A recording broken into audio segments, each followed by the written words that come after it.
Wayne's computers during his partnership with LexCorp. Yes. You saw that his company could build you a rocket. You remember how it was, right? Saturday morning was the one day you actually wanted to get up early. You'd sneak to the kitchen, pour yourself a bowl of whatever sugar-coated cereal your parents somehow allowed in the house, and claim your spot on that scratchy shag carpet in front of the TV. This was 1985, and you know what that meant. No cable, no streaming, no watch it whenever you want.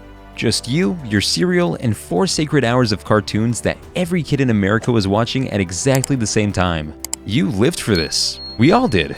Let's see how many of these shows you remember, because I guarantee you watched every single one of them. And wait until you see what takes the #1 spot. It's the show that proved cartoons could be so popular they'd actually turn live-action TV characters into animated adventures. Coming in at number 10, The Smurfs, NBC. All that delicious, wonderful pudding, and I haven't even had one little... Baby Smurf, don't be so selfish. You remember those little blue guys, right? They dominated Saturday mornings like they owned the place. Created by Belgian cartoonist Peo, the Smurfs became NBC's Saturday morning powerhouse, running for an incredible 9 seasons from 1981 to 1989. Papa Smurf with his red hat and white beard was basically the village elder, Smurfette being the only girl in a village of 100 guys, which is weird when you think about it now. And Gargamel always trying to catch them for reasons that never quite made sense. The wizard wanted to turn them into gold or eat them or something equally bizarre. You probably didn't realize it then, but you were watching these tiny blue creatures live in what was basically a communist utopia while fighting off a capitalist wizard who wanted to exploit them. Heavy stuff for Saturday morning, but hey, they lived in mushrooms and said Smurf instead of swearing, so it seemed innocent enough. Fun fact, the Smurfs were originally from Belgium, which explains why their whole society seems so different from typical American TV families. The show was so popular, it spawned movies, video games, and enough merchandise to Smurf up every toy store in America. At number 9, Disney's Adventures of the Gummi Bears. Take the lead! Could somebody hand me that brush over there? You remember this one, the bouncing bears with the magic juice? This was Disney's first major foray into television animation after years of focusing on theatrical releases. The company was testing whether their movie-quality animation could work on the small screen, and boy did it ever! The Gummi Bears lived in these elaborate tree houses in the medieval kingdom of Dunwin, protecting ancient secrets while bouncing around on gummy berry juice like they were on supernatural energy drinks. The show had this incredible mythology about the great gummies who had left behind all this advanced technology and knowledge. You probably spent at least one Saturday morning wondering what gummy berry juice actually tasted like and whether it would make you bounce too. The bears would drink it and suddenly gain super bouncing powers that let them escape from ogres and Duke Egthorn's schemes. The animation was movie quality. Disney spared no expense bringing their theatrical standards to television. Each episode cost more to produce than most live-action shows, but it established Disney as a major player in TV animation and paved the way for DuckTales. Number 8 is ThunderCats. I'm watching.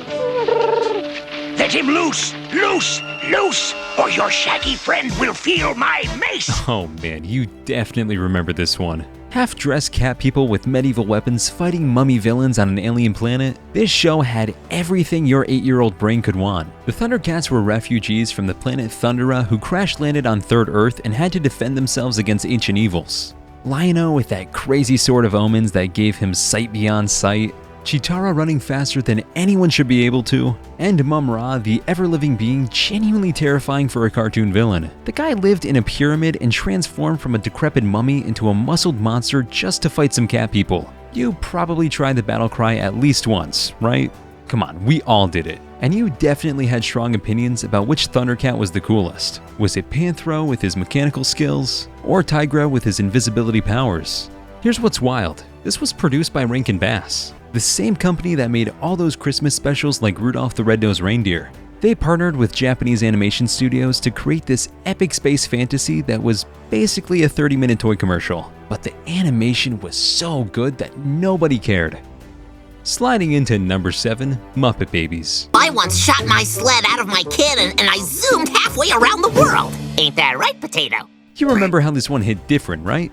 Jim Henson took Kermit, Miss Piggy, Fozzie and the gang, made them toddlers, and somehow created the most emotionally sophisticated show on Saturday morning.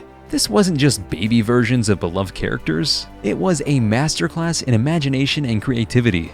The babies lived in a nursery with a mysterious nanny who you only ever saw from the waist down, and spent each episode using their imagination to go on incredible adventures. They'd be pirates one minute, astronauts the next, all while dealing with typical childhood problems like sharing toys and making friends.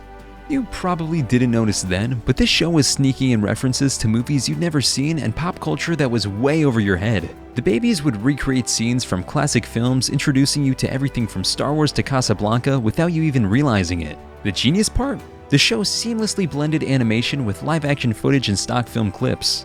When the babies imagined themselves in different scenarios, you'd see real footage mixed with animation in ways that seemed magical. It was groundbreaking television that treated kids' intelligence with respect.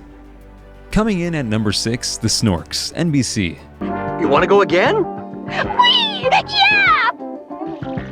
You remember these underwater Smurfs, right? NBC basically took the successful Smurf formula, added snorkels growing out of their heads, and moved the whole operation to the ocean floor. The Snorks lived in the underwater city of Snorkeland and dealt with typical small-town problems while completely ignoring underwater physics. Created by Nick Broca, the same guy who developed the Smurfs for television, the Snorks featured characters like All-Star Seaworthy, Casey Kelp, and the wealthy but spoiled Tudor Shelby. They drove sea cycles, attended Snorkeland High School, and somehow managed to have campfires underwater. You probably didn't question how they could have fire underwater or why they needed to wear clothes but could breathe through snorkels. Saturday morning logic was its own special thing, and we just accepted that cartoon physics worked differently than real physics. This lasted 4 seasons despite being an obvious Smurf knockoff, proving that you'd watch literally anything as long as it featured tiny creatures having adventures and learning valuable life lessons about friendship and cooperation. Hold up, I know you're getting hit with serious nostalgia right now. Hit that subscribe button and tell me in the comments which cartoon theme song you still know by heart. At number 5, Superpowers Team Galactic Guardians. Hey, look! Here comes the Superpowers team! You remember when DC Comics tried to own Saturday mornings? This was their final attempt at Saturday morning domination, featuring Superman, Batman, Wonder Woman, and other Justice League heroes fighting cosmic threats while teaching you about justice, teamwork, and the appropriate use of superpowers. Produced by Hanna-Barbera, the show featured classic villains like Darkseid, Brainiac, and Lex Luthor in stories that were surprisingly sophisticated for children's television. The animation was top-notch, and they treated DC's mythology with genuine respect rather than dumbing it down for kids. The show was tied to Kenner's Superpowers toy line, which gave kids action figures of characters who had never been made into toys before. You could finally own a Darkseid figure, and the toys actually looked like the characters from the show. You probably didn't realize this was the last time DC would try Saturday morning cartoons for years. After this show ended, they figured out that primetime was where superhero animation belonged, leading to Batman the Animated Series in the 90s. What made it special? This show actually had complex storylines that continued across multiple episodes. You were getting legitimate superhero mythology disguised as kids' entertainment with real character development and consequences that lasted beyond single episodes. Number 4 brings us Alvin and the Chipmunks. We are the Chipettes. Hi, I'm Eleanor. My sister was just trying to apologize. Way before those terrible CGI movies ruined everything, you had the real Alvin and the Chipmunks. This was the Saturday morning version of characters who had been around since 1958. Created by Ross Bagdasarian Sr., the cartoon featured 3 singing rodents and their long-suffering father figure Dan Seville, dealing with fame, family, and Alvin's endless schemes to avoid responsibility. The show ran from 1983 to 1990 and featured original songs, celebrity guest appearances, and storylines that often dealt with real issues kids faced. Alvin was the troublemaker, Simon was the intellectual, and Theodore was the sweet one who just wanted everyone to get along. You probably did the Alvin yell at least once, and you definitely had opinions about which chipmunk was your favorite. The songs were actually catchy. The show's musical numbers were legitimate pop songs that often made it onto radio playlists. Remember the Chipettes? Brittany, Jeanette, and Eleanor were introduced as female counterparts to the Chipmunks, and they basically doubled the show's merchandise potential. The romantic subplot between singing rodents was weird but compelling, and somehow it all worked. At number 3, Disney's Wuzzles. Trying to break the sound barrier? I thought you said full steam ahead. You remember this weird one-season wonder? Disney's strangest Saturday morning experiment featured animals that were combinations of two different species living on the Isle of Wuz. Bumbleline was half bee, half lion. Ellaroo was half elephant, half kangaroo. Rhino Key was half rhinoceros, half monkey. It was either brilliant or completely insane. Created as Disney's entry into the competitive Saturday morning market, the Wuzzles was the company's first syndicated animated series. Each character was a genetic hybrid that somehow made perfect sense in cartoon logic but would be terrifying in real life. You probably owned at least one Wuzzles toy because they were actually cooler as action figures than they were as cartoon characters. The toys had this unique appeal. They were familiar animals but different enough to feel special and collectible. As different as it was, Disney's strangest experiment lasted exactly one season before everyone realized it was too weird even for Saturday morning. The concept was so bizarre that even kids couldn't quite figure out what to make of animals that were literally two different species combined into one character. Coming in at number 2, Hulk Hogan's Rockin' Wrestling. Don't worry about us, Sharo. We've got some dangerous holds of our own. Flynn, look! You remember this peak 80s insanity, right? This was the ultimate crossover between Saturday morning cartoons and the emerging popularity of professional wrestling. WWE wrestlers became cartoon characters having adventures outside the ring, solving problems through the power of professional wrestling and positive thinking. The show featured cartoon versions of Hulk Hogan, Andre the Giant, Rowdy Roddy Piper, Junkyard Dog, and other WWE superstars. They travel around helping people while teaching valuable life lessons about teamwork, perseverance, and standing up to bullies. You probably didn't question why wrestling moves were apparently the solution to most real-world problems. It was the 80s. Everything could be solved with sufficient enthusiasm, good intentions, and the occasional flying dropkick. What made it authentic? The real wrestlers provided their own voices, making this one of the most authentic celebrity cartoon adaptations ever produced. WWE was using cartoons to transform professional wrestling from niche entertainment into mainstream family programming. And finally, at number 1, Punky Brewster. Relax. We'll be right here to jump the monster when he shows up.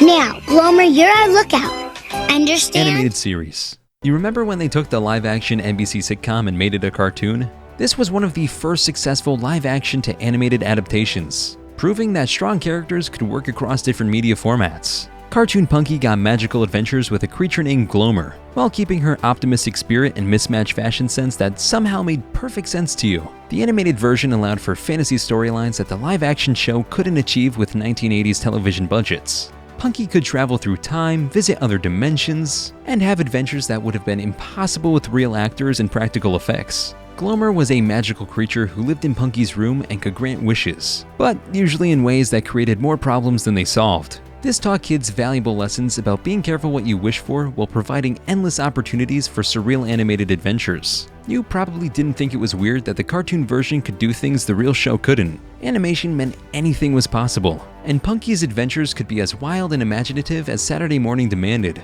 This show proved that animated spin-offs could extend the life and reach of live-action properties, creating a template that could be used for decades to come.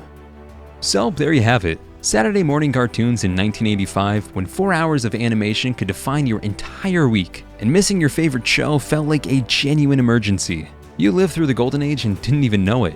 You remember how these shows weren't just entertainment, they were education. You learned about teamwork from the ThunderCats, imagination from the Muppet Babies, and the power of friendship from pretty much everyone. You also learned every theme song by heart, which is probably more useful knowledge than anything you memorized in actual school. Which of these shows defined your Saturday mornings? What theme song can you still sing, and which cartoon holds up best when you watch it now? You know you try to be watching at least one of them. Drop your favorites in the comments. And we'd love for you to subscribe for more trips back to when television was an event rather than background noise.